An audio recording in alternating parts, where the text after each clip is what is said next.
12 करोड़ लोगों ने इस दौरान अपनी नौकरी गंवा दी। वर्ल्ड हंगर इंडेक्स, जो भुखमरी का इंडेक्स है विश्व में, उसमें हिंदुस्तान का रैंक 102 है 117 देशों में से।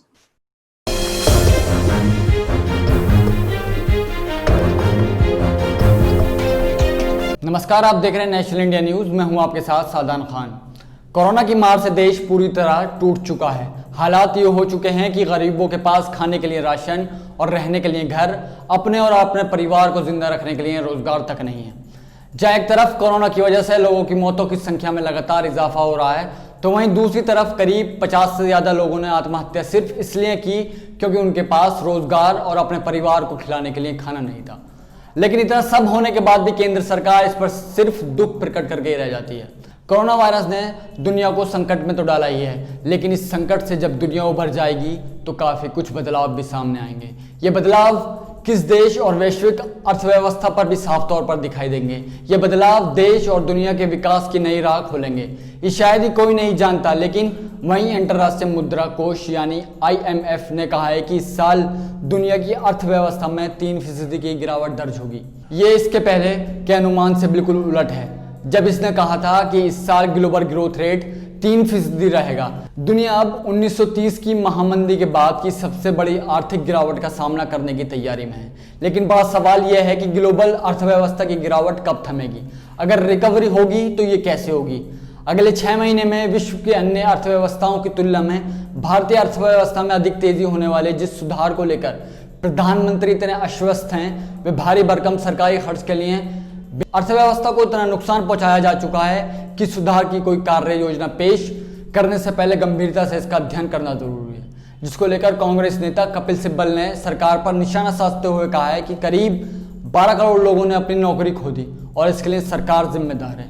और क्या कुछ का उन्होंने कहा, आइए आपको सुनाते हैं। मतलब कि जो बेरोजगारी आज के दिन है वो 87.1% है, जो मार्च में 8.7% थी। 12 करोड़ लोगों ने इस दौरान अपनी नौकरी गंवा दी। 12 करोड़, उसमें से 9 करोड़ लगभग स्मॉल ट्रेडर्स, जो छोटे छोटे व्यापारी हैं और जो श्रमिक लोग हैं, 9 करोड़ तो वही हैं।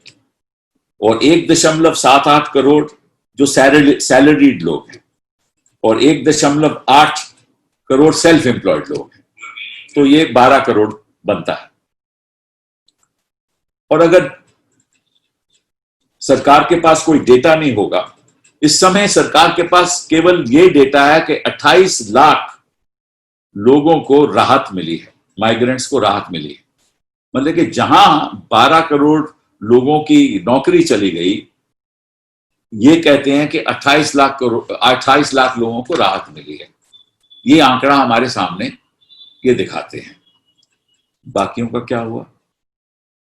बाकियों को कैसे राहत मिलेगी? उन्नति का एक उदाहरण आपको बता देता हूं कि वर्ल्ड हंगर इंडेक्स, जो भुखमरी का इंडेक्स है विश्व में, उसमें हिंदुस्तान का रैंक 102 है 117 देशों में से। जैसा कि आपने सुना कि कपिल सिब्बल ने साफ तौर पर सरकार को बिगड़ती अर्थव्यवस्था के लिए जिम्मेदार ठहराया, तो वहीं भारत के कामगार तबके, खासकर प्रवासी कामगारों और स्वरोजगार में लगे करोड़ों लोगों की मुश्किलों को स्पष्ट शब्दों में स्वीकार करने में प्रधानमंत्री नरेंद्र मोदी को पूरे 2 महीने का वक्त लग गया। लॉकडाउन 4.0 की समाप्ति पर राष्ट्र के नाम लिखे गए खत में उन्होंने कहा, हमारे मजदूरों, प्रवासी कामगारों के दस्तकारों और शिल्पकारों और उनके जैसे उनके साथी देशवासियों को भीषण कष्ट उठाना पड़ा है। लेकिन हमें जतनपूर्वक ये सुनिश्चित करना होगा कि हम जिन परेशानियों का सामना कर रहे हैं वे कहीं आपदाओं में बदल ना जाएं। लेकिन शुक्र है कम से कम प्रधानमंत्री ये तो स्वीकार कर रहे हैं कि अगर इस बिंदु पर ध्यान नहीं दिया गया तो ये संभाल नहीं पाएंगे। साथ ही प्रधानमंत्री मोदी ने यह भी कहा कि भारत एक नहीं अनेक आपदाओं का सामना कर सकता है। साथ ही साथ PM मोदी ने 130 करोड़ भारतीयों, जिनमें से अधिकतर कामगार तबके के हैं और जिसने नुकसान सहा है, और उस सहन शक्ति का भी जिक्र किया है जिनकी मदद से बाकी विश्व की अपेक्षा भारतीय अर्थव्यवस्था पर ज्यादा तेज रफ्तार से पटरी पर लौट आएगी। लेकिन सभी के मन में एक सवाल है कि अर्थव्यवस्था पटरी पर कब लौटेगी?